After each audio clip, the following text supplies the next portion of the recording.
Mophato has staged a couple of shows, as in productions, their own productions for the community, for the audience of Botswana and internationally. So basically the productions, we're telling our traditional story, our Botswana traditional stories in a contemporary way, in a theatre way, though, with movement, which is dance. And we fuse it with contemporary. We fuse our traditional movements, traditional dance, and contemporary dance to come up with a piece. Khosikgolo is contemporary, African contemporary dance piece, dance production, which I choreographed, and is basically celebrating the chieftainship of our leaders in our country, in Botswana, how they relate to the community, the community relate to them, and the respect between the community and the chiefs, the paramount chiefs of our country. So basically, we see in the production, you see the ups and downs of the community and the chiefs, as in the fights within the community, the strength, the joy within the community. So basically, it's telling the story about our chiefs in our communities, which is our villages.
In 2012, we staged a production called Hayani, which was choreographed by a South African choreographer, Luanda Sidia. Hayani is a vendor name called saying home, meaning home, yeah.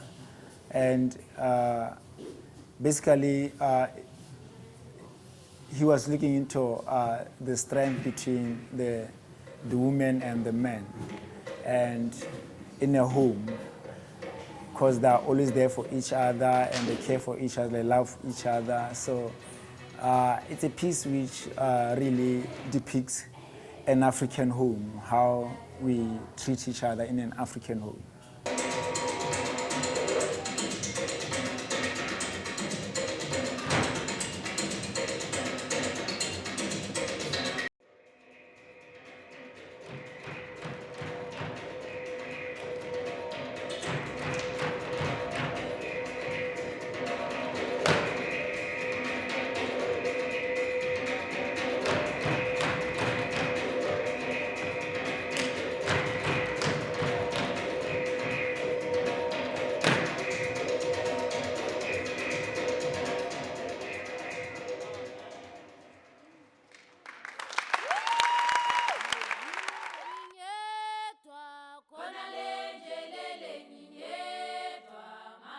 We have another production which we stayed of recent, which is called Hosanna. Hosanna is a dancer. It's a traditional dancer who prays for rain. And they pray for rain at the hills or at a special place which is chosen by the community to pray for the rain. In a certain tribe which is called Bakalanga in Botswana, they have a ritual they do each and every year whereby they pray for rain. So we are inspired by that because it's something that is done every year and is done by older people. It's part of our tradition. It's been happening for years. and they communicate with the tribes, with the god. The tribe communicates with the god, which is called Wali, to pray for rain, and then the god will give them rain at the end of the ritual. So it's a fusion of the tradition of the Kalanga and the contemporary dance. And we see a lot of traditional movements, and the music is traditional music, which was composed, which was rearranged by me, and some composed by me for the piece. And we use African drums in the piece. We use traditional singers. We use traditional instruments in the piece to come up with music for the piece.